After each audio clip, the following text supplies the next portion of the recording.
Hello everyone, welcome to Royal Online Tutorials, the online education channel. Today in our video we are going to discuss the challenges of customer service. But before we start, don't forget to subscribe my channel. First, we are going to explain what are the barriers to excellent customer service. We may face a lot of barriers like being lazy in the work, not helping the customers in a professional way, trying to be demotivated, lazy, you don't like to work, having a poor communication skills, you cannot navigate easily with the customers, you cannot talk to them, you may not be able to understand what they are telling you, you will not be able to communicate with them in a professional manner, like not being able to manage your time properly, having a bad attitudes, being moody in the work. Sometimes you are happy, sometimes you are sad, but the customer doesn't understand this, if you are now happy or not, or all what the customer knows is he's coming to the store to buy, so he should receive a very good service in order to always be motivated to repeat purchases from the same place. Here also, when we have like a lack of adequate training, when you don't train your employees on how to treat customers, on how to perform in a professional manner, so the lack of training will also affect on the level of customer service. Inability to handle stress. Sometimes you may be able to put like long working hours. Sometimes maybe you are passing through a difficult situation.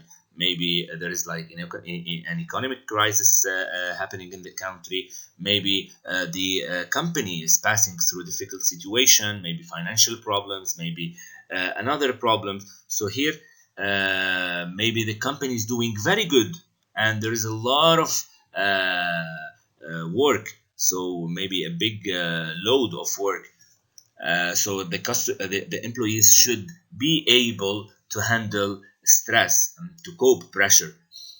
Insufficient authority. Sometimes the employee should be empowered, so in certain situation he should have the ability to make decision, so he should be empowered, he should have the right to make decision. Inadequate staff. That's mean when you have like staff having poor performance, they will not help you to reach excellent customer service. What are the levels of expectation? First of all, what's expectation?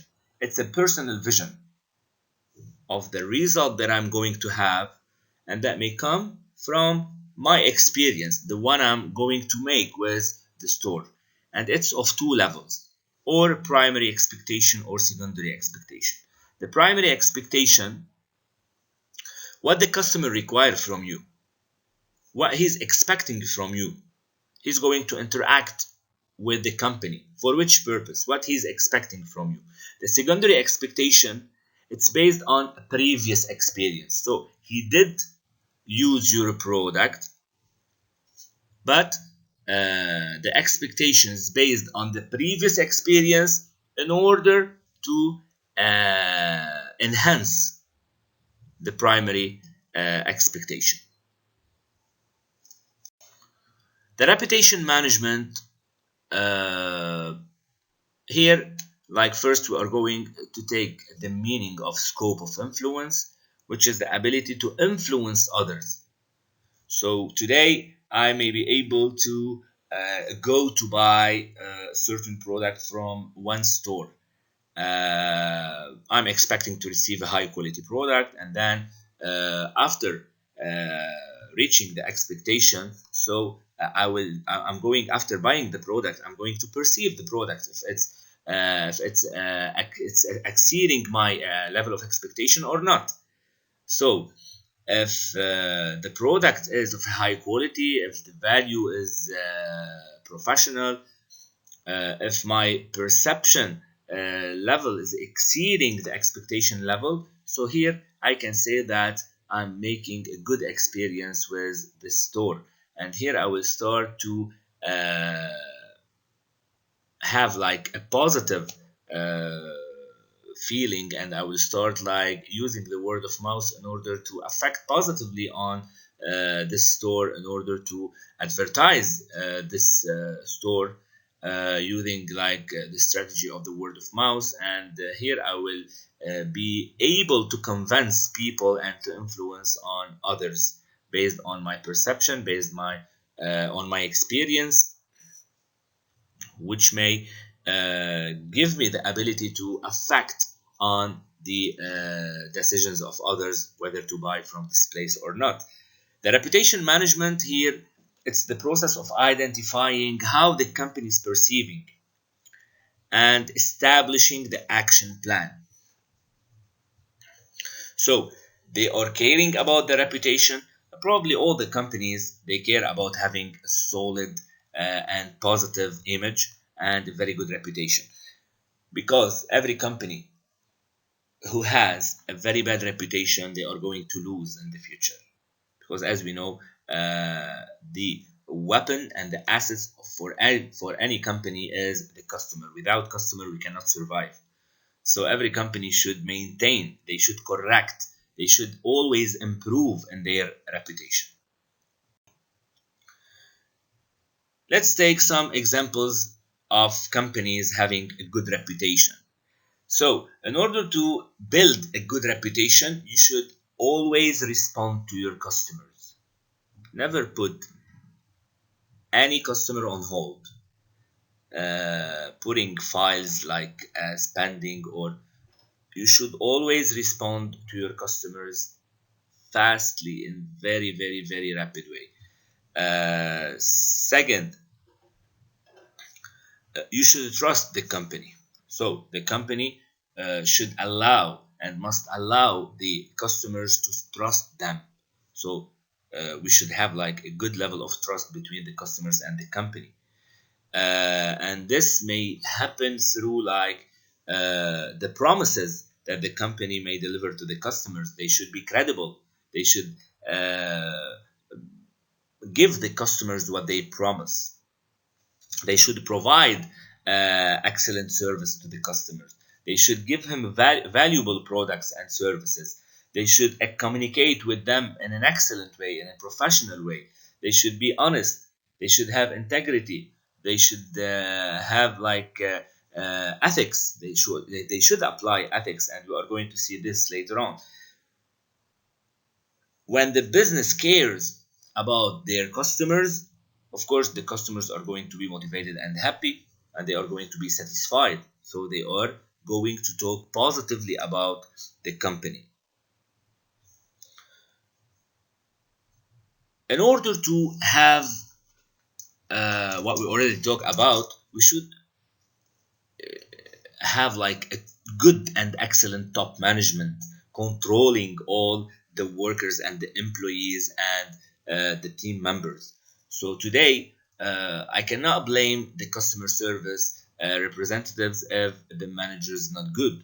So having a good and excellent and talented customer service manager, having like professional executives, this may help in building a good team in order to serve the customer in a professional manner.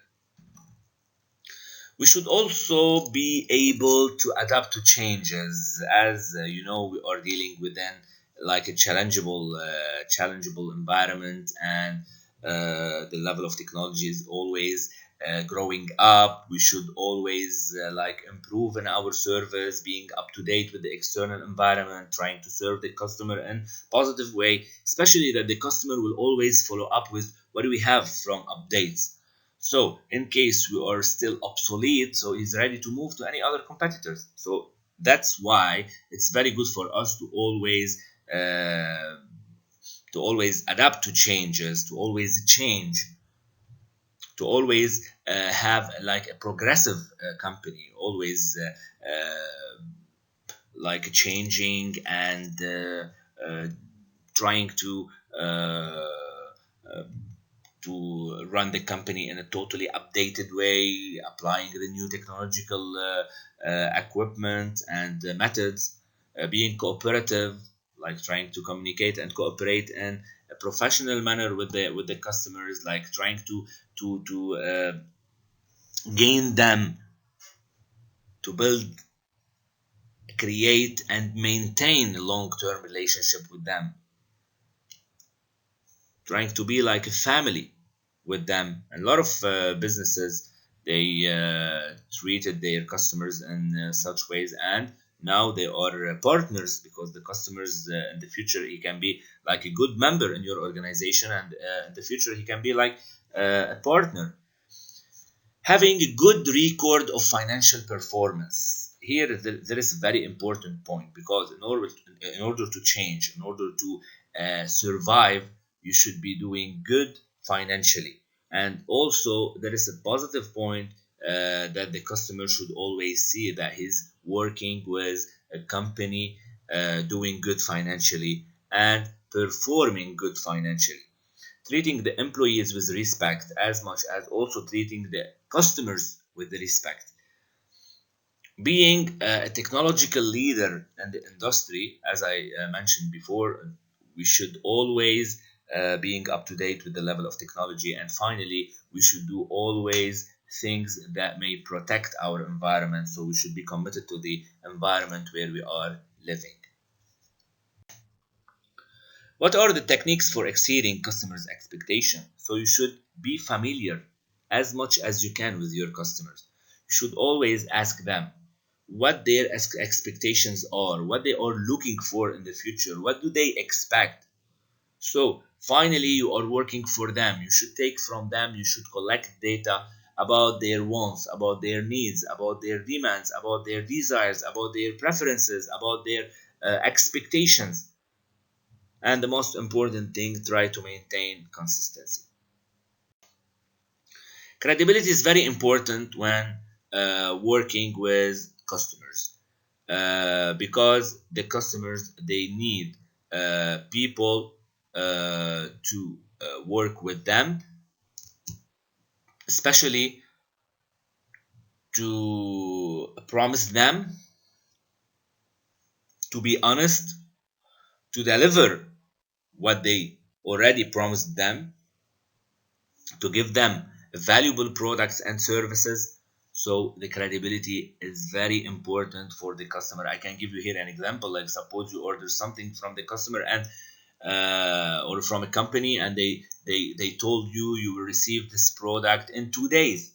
So receiving the product in 2 days is very important, because if you receive the product in 4 or 5 days, that's mean you are going to lose this customer, and this customer is going to tell like many customers about this bad service.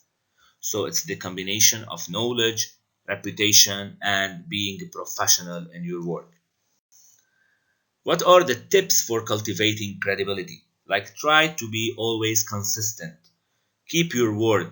You will tell them something, go and do it on time without changing anything. Try to be expert in the thing you are doing. Try to work as a teamwork, like being a team member with your coworkers. Don't come to make yourself like you're the boss. Be familiar with your co-workers, with your employees, with your customers. Try to build relationships, try to be close, try to work as a teamwork. Show dedication to customers, treat the customers as well as the employees with a full level of respect. And in case you did something wrong, it's very easy, try to apologize. All the people are able to make something wrong. So apologizing from your employee or from your customer is not something wrong at all. The customers will appreciate when you apologize. He agrees with you that you did something wrong. That's it. So not being able to apologize sometimes may lead you to bad results. And always remember that credibility is very hard to obtain. It's very hard also to regain. So try to keep it, because in case you are going to lose credibility, it's very hard to regain it.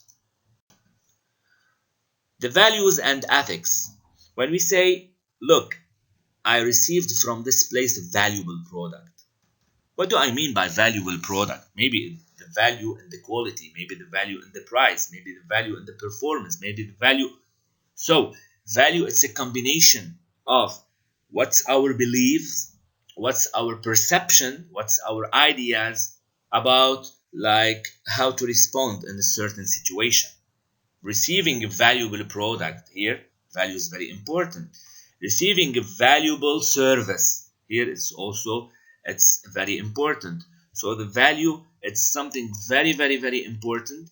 We will say additional values may give you an additional value, which is like something very professional and extra to the product, to the service. Like suppose you are going and you are booking in a 5 stars hotel. So once you will arrive to the hotel, they will start uh, serving you in a professional way, welcoming you and tell you that please come on and sit right here in the lounge. What do you like to drink?